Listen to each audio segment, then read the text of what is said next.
Hi, my name is Rachel, and I'm coming in from Brooklyn, New York. This is my second retreat at Nimea Kaya.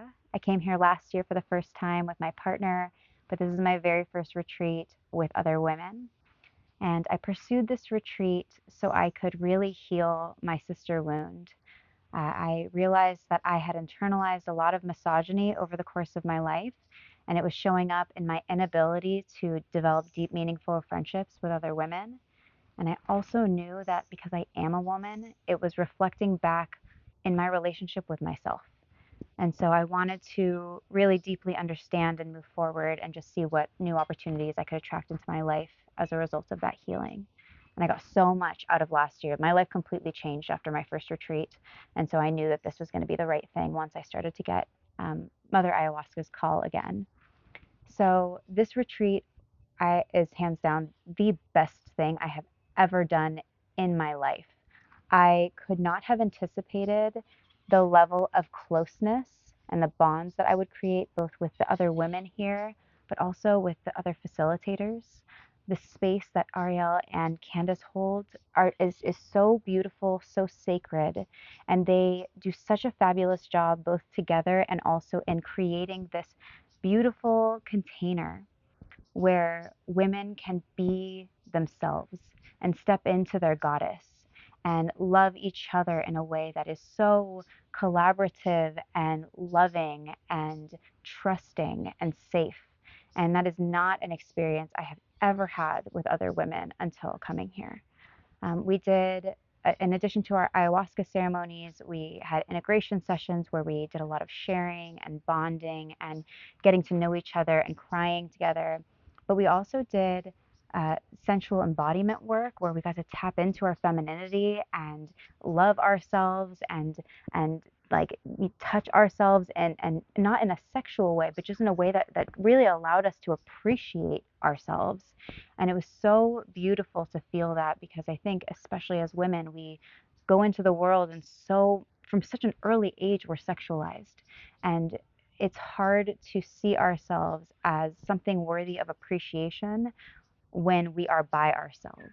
And so this retreat really gave that back to me, really helped me to come to terms with myself and let go of some of these expectations that I had of myself and of other people that were so deeply interwoven into my heart and into my DNA and were getting in the way of me being who I wanted to be. So I did a lot of letting go, and some ceremonies were really, really tough, and other ceremonies felt a lot lighter.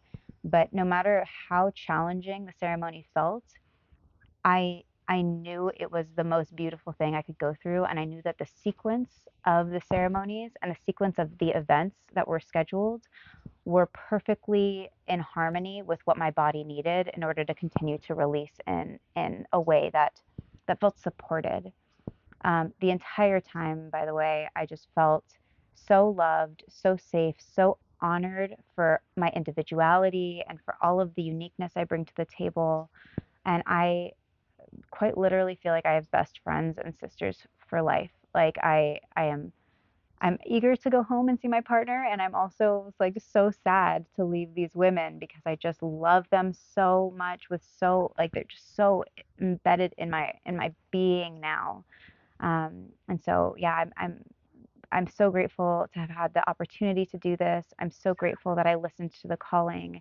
I'm so grateful for all the facilitators and just the way that they carry all of us during our hardest moments, times that I needed a hug or needed my hand held or even just my bucket changed, and how quick they were to tend to me without any questions asked, without any judgment, with only so much love and sacredness.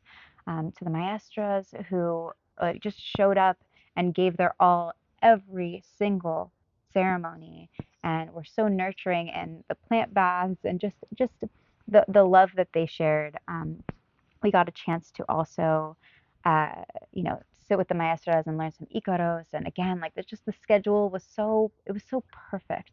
It was so well done. We had enough time for balance and enough time for inner work and to get to know each other. And I again, the absolute best thing that I've ever done. So I I'm thanking my lucky stars that I know these women, and to Ariel and Candace, like just for shining your light and for helping all of us heal.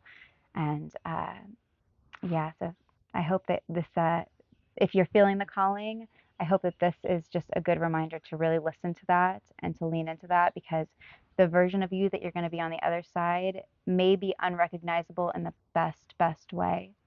And the last thing I'll say is my first set of ceremonies, I think, really stripped away a lot of what wasn't working in my life on the outside. But this set of ceremonies, I feel like, changed my philosophy on life in the best way. So that is a gift that I will take with me forever. And I am so grateful to Madre and to these women for bringing that into my life.